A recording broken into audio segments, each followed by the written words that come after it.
A camera on a lonely Chilean mountain just made darkness look louder than daylight. Most people thought the shock would be the beauty, as if scientists had simply unwrapped one more pretty space picture, but beauty was the least surprising part. Stay with me, because what spilled out of Vera Rubin Observatory's first images was not a postcard of the universe. But first, tap subscribe if you want more sky stories like this arriving in your feed before the next big discovery does. These images did not feel like still photographs. They felt like the first breath of a machine that had been built to watch the whole southern sky blink, drift, pulse, and change.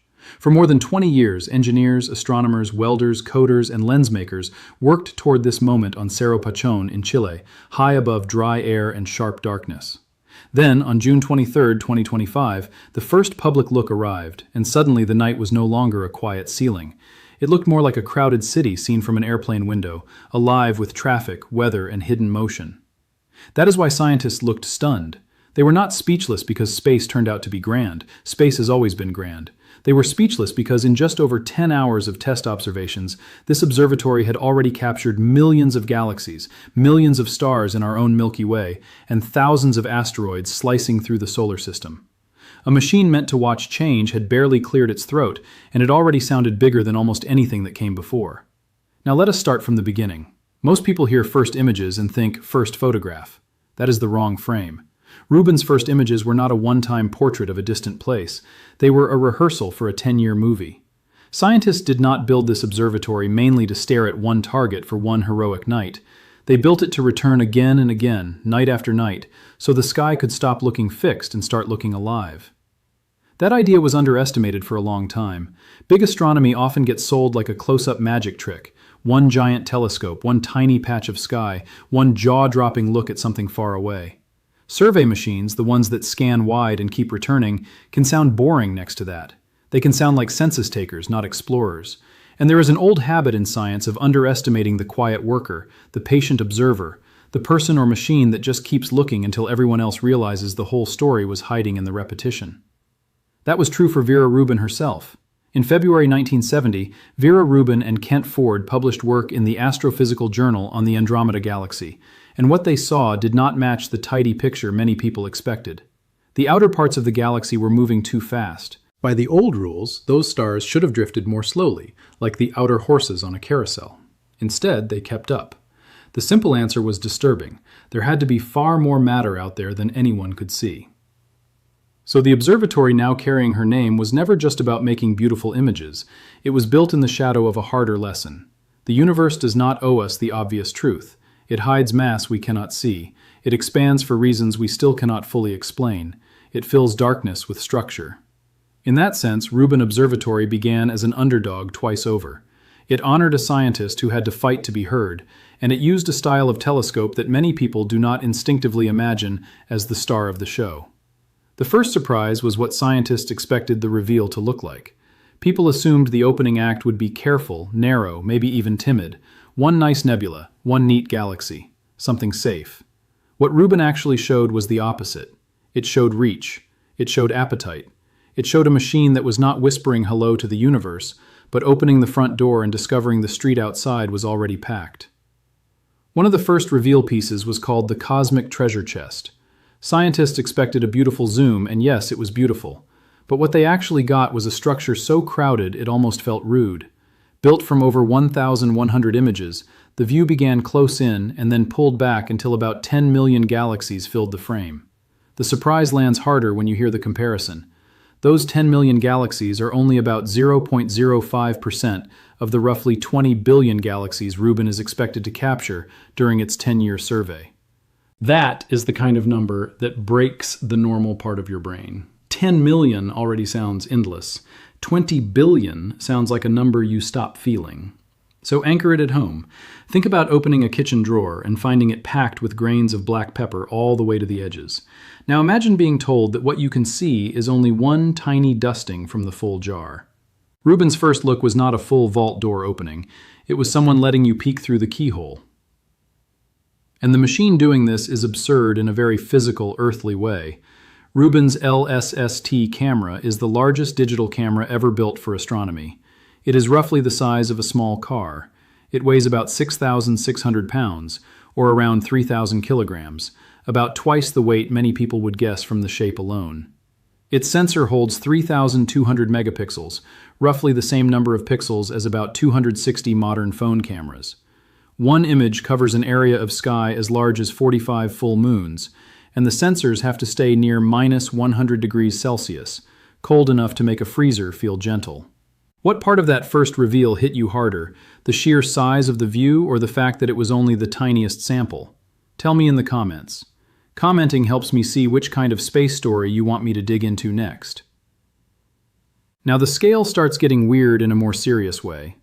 Brian Stone, speaking for the National Science Foundation, said Rubin will capture more information about the universe than all optical telescopes throughout history combined.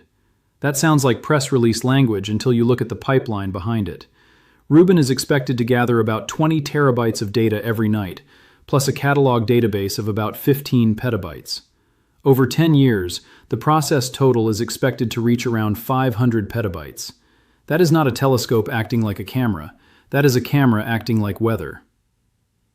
The second finding changed everything because it was fast, practical, and a little alarming. Scientists expected the first test hours to find some known asteroids and prove the software worked. What Rubin actually found in about 10 hours was 2,104 never-before-seen asteroids, including 7 near-Earth asteroids, with no danger to us. The comparison is what makes jaws drop. All other ground and space observatories together discover about 20,000 asteroids in a normal year. Rubin found more than a tenth of that in less than half a day. That matters because asteroids are not just trivia rocks. They are moving records of how the solar system formed, and a few of them can also be problems with deadlines. Rubin will image the visible southern sky every 3 to 4 nights, taking about 1,000 images each night. That means it can notice when one faint point of light is not acting like a star. A star stays put, a rock drifts. If the sky were a giant neighborhood, Rubin would be the porch camera that finally notices who keeps cutting through the yard after midnight. There is a sound to that idea, even though space itself is silent. You can almost hear the soft click of the survey cadence night after night, like a metronome on a kitchen table. Sweep, return, sweep, return. Somewhere inside those repeated passes, a dim dot slides against the frozen pattern of stars, and the software raises its hand.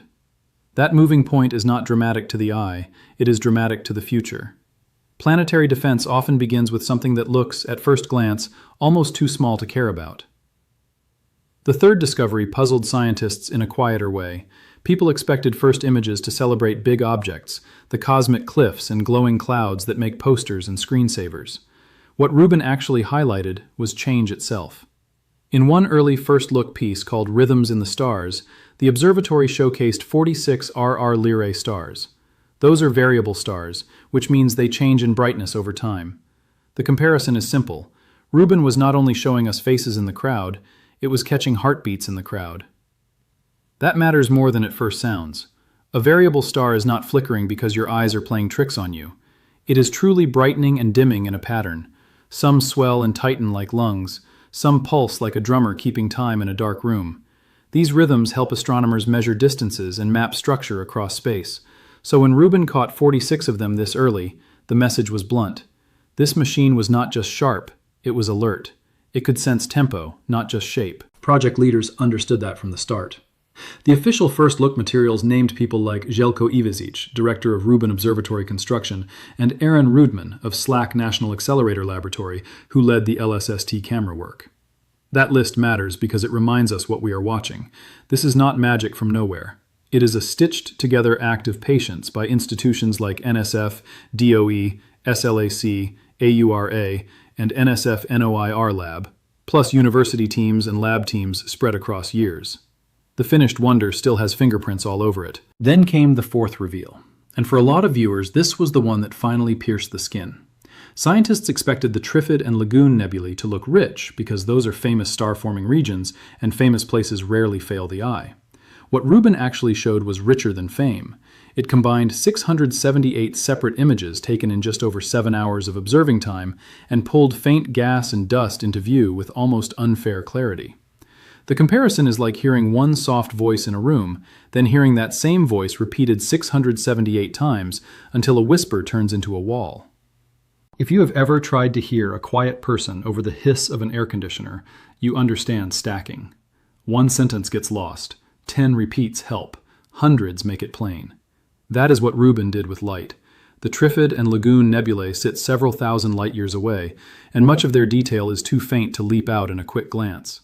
By combining those exposures, Rubin let hidden structure come forward, the way flour dust suddenly shows on a black stove after sunlight hits it from the side. Do you think discoveries matter more when they change what we know, or when they change what we can notice? Hit like and tell me why. Liking the video helps the YouTube system see that this kind of careful science story is worth showing to more people. Here is another reason the first images shook people. They hinted at the true style of this observatory.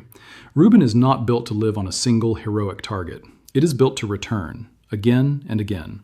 The visible southern sky every 3 to 4 nights, about 1,000 images each night, 10 years of that rhythm.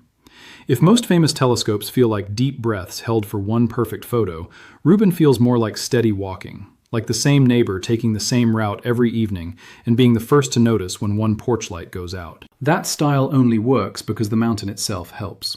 Rubin sits on Cerro Pachón in Chile, where the air is dry and the skies are dark enough to make city eyes feel cheated. The telescope is 8.4 meters across, and that wide mirror gathers faint light the way a large bucket catches more rain than a coffee mug. But the sight alone is not the trick. Plenty of beautiful places stay beautiful and do nothing. Rubin turns beauty into repeatable measurement. It makes the sky legible at scale. And the system below the dome matters just as much as the mirror above it. Light comes in from the cosmos, bounces through Rubin's mirrors, passes through 3 camera lenses, hits the 3,200 megapixel sensor, turns into data, and then moves off the mountain to be processed around the world.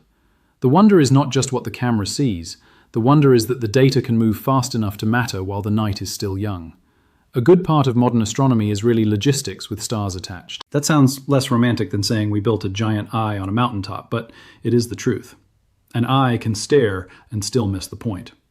Rubin's strength is not just seeing. It is sorting, comparing, flagging, and returning. It is the difference between glancing at the family calendar on the fridge and actually checking it every morning, long enough to notice which appointment keeps moving. Change is invisible until someone is stubborn enough to measure it over and over. Rubin was built for stubbornness. That is why the underdog story matters so much here.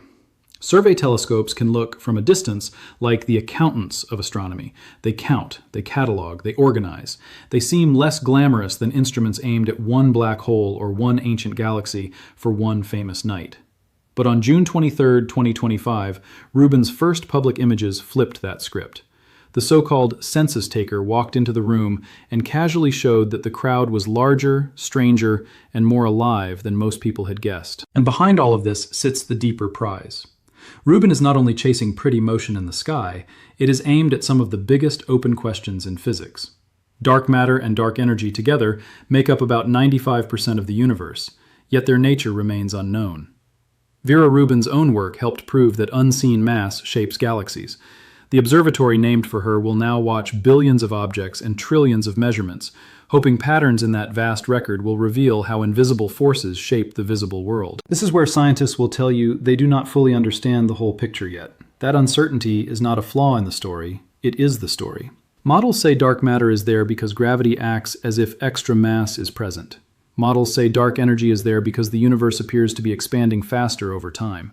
But the first images do not hand us a neat label and a final answer. They raise the stakes. They give us a sharper map of clues, which is exciting only because the case is still open. That point can be hard to sit with. People love the moment when science sounds finished.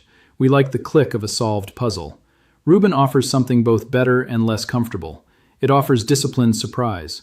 It says, here is more detail than we have ever had, and here is why detail still does not equal certainty. You can know the exact shape of a footprint in wet dirt and still not know who left it. Rubin's power is that it will find more footprints than we have ever been able to track. And some of those tracks may belong to things we have not yet named. Rubin's own first-look material hinted at that possibility in plain language, saying the survey may reveal cosmic phenomena no one has seen before. That sentence matters. Not maybe no one has photographed before, no one has seen before. That is a bigger claim. It means the machine is not only better at collecting evidence for known categories, it may be good enough, fast enough, and broad enough to catch events that our older habits kept missing. Who comes to mind when you hear that? A friend who loves space, a student who needs this spark, or someone who thinks science is boring? Would you share this video with them? Sharing helps this story reach people who might not know yet that the universe can still surprise them. To understand why Rubin can do that, think about cadence, not just resolution. A sharp single image is like one clean photo of a busy street. Rubin's survey is more like setting up a camera to watch that same street every few nights for a decade. Suddenly you can tell who moved in, which car never left, when the weather changed, and whether something passed through only once. In astronomy, that kind of repeated watching turns the sky from wallpaper into history. Time is the hidden lens. That is also why the first reveal felt bigger than its own date. The date was June 23, 2025. The meaning was 10 years long. Rubin is expected to take about 1,000 images each night and cover the visible southern sky every 3 to 4 nights. Night after night, that rhythm builds a record of change that no single dramatic picture can provide. Imagine marking a wall calendar every time a tree outside your house loses one leaf. At first it seems silly. By autumn, you have a story. The domestic anchors help because the cosmic numbers are almost too large to feel. 20 terabytes a night, 15 petabytes in a catalog database, around 500 petabytes processed over the full survey. Billions of objects, trillions of measurements. Say those too fast and they become fog. So bring them down to Earth. Think of the weak little bulb inside a refrigerator, always on when the door opens, quietly proving the space is there. Rubin's first images were like that. A small, early light proving a much larger interior waits behind it. There is also a humbling truth in the fact that the first release was only a preview. The NSF release made that clear. Over 1,100 images for the cosmic treasure chest. About 10 million galaxies in that opening zoom. Yet that is only about 0.05% of the roughly 20 billion galaxies Rubin should capture over 10 years. The observatory had barely begun. This was not the full choir. It was a few voices warming up backstage, and even that was enough to make the audience go silent. And the silence was not only for the images themselves, it was for the pace. In those test observations, Rubin discovered 2,104 previously unknown asteroids. 7 were near-Earth asteroids, though none posed danger. That number changes the emotional tone of the whole mission. This is not a museum instrument set up for admiration alone. It is a patrol system. It watches the dark with practical consequences. If a faint rock out there ever matters to life down here, the first step is not panic. The first step is spotting it early. That practical side has emotional weight too. We tend to split science into 2 boxes. One box is wonder, the other is usefulness. Rubin keeps breaking the divider between them. The same observatory that shows you gas glowing in a nebula can also help guard the planet by finding more asteroids than ever before. The same survey that maps distant galaxies can measure variable stars with the steadiness of a pulse monitor. The same data stream that feels like poetry in one moment can feel like weather radar in the next. The names behind that work deserve air in the story because this machine is full of human choices. The camera was built at SLAC in California and shipped to Chile in May 2024. It was installed on the Simone Survey Telescope in March 2025. The filters let through different bands of light, labeled U, G, R, I, Z, and Y, reaching from ultraviolet beyond our sight into infrared beyond our sight. That means Rubin does not see color the way your eyes see color. It sees patterns your eyes were never designed to catch. And those giant filters are not little pieces of glass you can swap by hand like a pair of sunglasses. Each one is about 30 inches or 75 centimeters across. They ride in a carousel, and the system can swap filters in less than 2 minutes. That matters because color in astronomy is not decoration, it is information. A warm gas cloud, a hot young star, a dusty region hiding fresh birth, each leaves a different clue in the light. Rubin was built to notice those clues at industrial scale. It is wild to realize how much effort went into making the camera itself behave. The sensor must stay near -100 degrees Celsius so bright defective pixels do not flood the image. The whole camera is about the size of a small car, yet delicate enough that a tiny bit of extra noise can matter. This is cosmic watching done with workshop precision. It is less like throwing a net into the sea and more like balancing a kitchen scale so carefully that 1 grain of rice can change the reading. By now you have seen why scientists did not react to Rubin's first images the way people react to a normal photo release. So let me ask you this. Which part makes this project feel valuable to you? The beauty, the asteroid hunting, the dark matter clues, or the living time-lapse of the sky? Leave another comment and tell me. Your comments help shape which thread I pull on in future videos. There is one more misconception worth correcting before we close the middle of this story. People hear speechless scientists and imagine a room full of experts overwhelmed by color. But scientists are trained to distrust simple awe. Pretty alone does not shut them up. Precision does. What left them staring was how much capability was already visible in the first public material. The zoom to millions of galaxies, the asteroid haul in 10 hours, the stacked nebula detail, the variable stars already pulsing on cue. That is not beauty winning. That is performance arriving early. And if you want the cleanest version of the surprise pattern, it goes like this. Scientists expected first light to prove the observatory worked. What Rubin actually did was prove the observatory was ready to matter. That difference is huge. One is a checklist, the other is a promise. It is the difference between turning the key in a car and hearing the engine start versus driving onto an open highway and realizing the car is steadier, faster, and more responsive than anyone in the garage had dared to claim. This is also why the observatory's name lands so well in this moment. Vera Rubin spent years gathering evidence for something invisible and real. She looked at motions, not myths. She trusted measured change over comfortable assumptions. That same spirit is stamped into the machine on Cerro Pachón. Rubin Observatory will not solve its biggest mysteries by yelling louder than older telescopes. It will solve them, if it can, by returning, counting, comparing, and noticing where reality refuses to fit the easy story. So when the first images arrived, they carried two kinds of force at once. One force was visual, the gold dust of stars, the pink clouds of nebulae, the deep black between galaxies. The other force was logical. Each image was also a receipt. Here is the field of view. Here is the sensitivity. Here is the motion detection. Here is the data rate. Here is the proof that the sky can now be watched less like a painting and more like an event. Scientists did not lose words. They paused because the evidence was loud. Sooner or later, that evidence will touch nearly every corner of astronomy. Rubin will find asteroids and comets, and likely the most interstellar visitors passing through our solar system. It will catch supernova explosions, those great deaths of stars, while they are still fresh. It will watch pulsating stars keep time. It will map galaxies in such huge numbers that patterns hidden by small samples may finally stand up and wave. And somewhere inside all that motion may sit a surprise no one has even phrased well enough to predict. That is the part I keep coming back to. Rubin's first images are a beginning, but they already carry the shape of an argument. The universe is not only vast, it is active. It is not only beautiful, it is busy. It is not only full of objects, it is full of changes. We have spent generations taking snapshots of the night and calling that understanding. Rubin is here to challenge that habit. It wants to turn the sky into a record, and records have a way of catching truths that portraits miss. At the start of this story, darkness looked like something a camera might conquer for one bright instant. Now it looks different. Now it feels more like a moving sea, and the camera on that mountain looks less like a conqueror and more like a listener. That is the flip. We thought the first images would show us what the universe looks like. They really began to show us what the universe does. That is a deeper kind of shock. A still image can impress you and leave you the same person by dinner. A living pattern can rearrange your sense of reality on the walk to the sink. Once you understand that the sky is not sitting there but changing, pulsing, sliding, erupting, and quietly rearranging itself above us, the night stops being background. It starts feeling like weather from a place so large we usually mistake it for silence.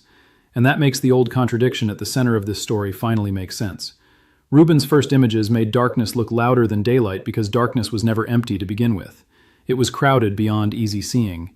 It held millions of galaxies in a first glimpse and the promise of roughly 20 billion more over the years ahead.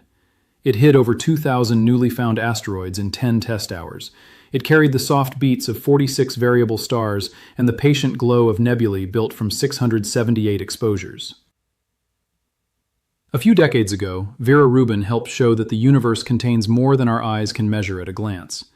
In February 1970, that lesson reached the page in the Astrophysical Journal. In June 2025, on a Chilean mountaintop, that lesson flashed again in a new form. Not just unseen mass this time, but unseen change. Not just hidden matter, but hidden motion. The same old warning returns with fresh light. Reality is larger than the version of it that first feels obvious. So maybe the most memorable image is not the zoom to millions of galaxies, or the pink haze of the lagoon and Trifid nebulae. Maybe it is simpler than that. Maybe it is the thought of a mountain camera opening its eye every night, like a porch light left on for 10 straight years, watching for whatever moves, flickers, arrives, or vanishes. That is a humble image. It is also a thrilling one, because somewhere in that long attention, the universe may finally stop being scenery and start speaking in full sentences. And the thing I hope you carry with you after this is quiet but stubborn. The night above you is not asleep. It is happening.